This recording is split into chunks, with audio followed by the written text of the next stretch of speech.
Dengue সচেতনতার বার্তা নিয়ে আরামবাগে এক বর্ণাঢ্য শোভাযাত্রা অনুষ্ঠিত হলো বৃহস্পতিবার সকালে।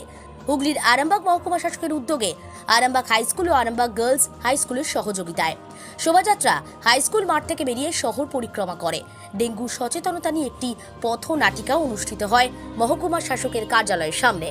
পথনাটিকায় অংশ নেন আরামবাগ গার্লস হাই স্কুলের ছাত্রীরা। এদিনের সচেতনতার এই পদযাত্রায় উপস্থিত ছিলেন মহকুমা শাসক রবি কুমার, আরামবাগ পুরসভার চেয়ারম্যান সমীর ভান্ডারী, আরামবাগ হাই স্কুলের প্রধান শিক্ষক বিকাশ চন্দ্র রায়, আরামবাগ গার্লস হাই স্কুলের প্রধান শিক্ষিকা রাজশ্রী দে, পৌরসভার প্রাক্তন চেয়ারম্যান তথা স্কুল কমিটির সভাপতি স্বপন নন্দী, আরামবাগ হাই স্কুলের পরিচালন কমিটির সভাপতি প্রদীপ সিংহ রায় থেকে শুরু করে বিশিষ্টজনেরা। দেখতে থাকুন নিউজ বাংলাদেশা।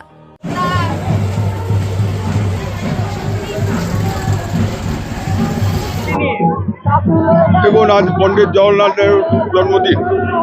সেই দিনকে আমরা ডেঙ্গু সচেতনতা দিবসে আজকে এই র্যালিতে অংশগ্রহণ করেছি। এই র্যালি আরামবাগ বয়েজ স্কুলের ছেলেরা যেমন আছে, আরামবাগ গার্লসের মেয়েরাও আছে।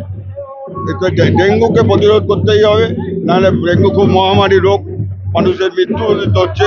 কাজে আমরা সেই জন্য আজকে রাস্তায় নেমেছি বিভিন্নভাবে ডাব্লিউ নিয়ে প্রচার করতে। মহকুমা শাসক রবি কুমার সাহেব এই উদ্যোগটা নিয়েছেন। আমরা আরামবাগ হাই স্কুলের পক্ষ থেকে সর্বত্রভাবে সহযোগিতা করছি, যাতে আরামবাগ মহকুমার মধ্যে যাতে ডেঙ্গু কোনোভাবে না ছড়িয়ে পড়ে। আমার সমস্ত ছাত্রছাত্রীরা আছে, সম্মানীয় অভিভাবকরা আছেন, পরিচালন সমিতির সভাপতি প্রদীপ কুমার সিংহ রায় আছেন, এই এলাকার মানুষজন আছেন, আরামবাগবাসী আছেন। আজকে আমরা প্রথমেই শিশু দিবস পালন করেছি। সম্মানীয় সহকারী প্রধান আমাদের জানি অবসরপ্রাপ্ত যিনি একজন বিদ্যালয় পরিদর্শক বাসুদেব নন্দী, তিনিও আছেন, পৌরপিতা আছেন। এইভাবে আজকে আমরা সারা দিনটাকে উদযাপন করব, যাতে ডেঙ্গু যাতে ছড়িয়ে না পড়ে, মানুষ যাতে সচেতন হয়। আজকে আমরা এখন আরামবাগ হাই স্কুল যাচ্ছি, সদরঘাট হয়ে গার্লস স্কুলের সামনে দিয়ে আরামবাগ গার্লস স্কুলও আমাদের সঙ্গে ওখানে যোগ দেবে। এইভাবে টোটাল শহর পরিক্রমা করবো।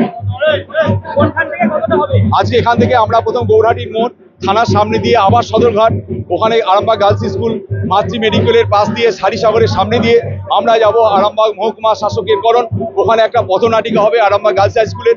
তারপর আমরা রেজিস্ট্রি অফিসের সামনে দিয়ে আরামবাগ নার্সিংহোম, আরামবাগ নার্সিংয়ের সামনে দিয়ে আমরা হসপিটাল মোড়, তারপর এফসিআই গোডাউন হয়ে আমরা আবার ফিরে আসবো স্কুলে।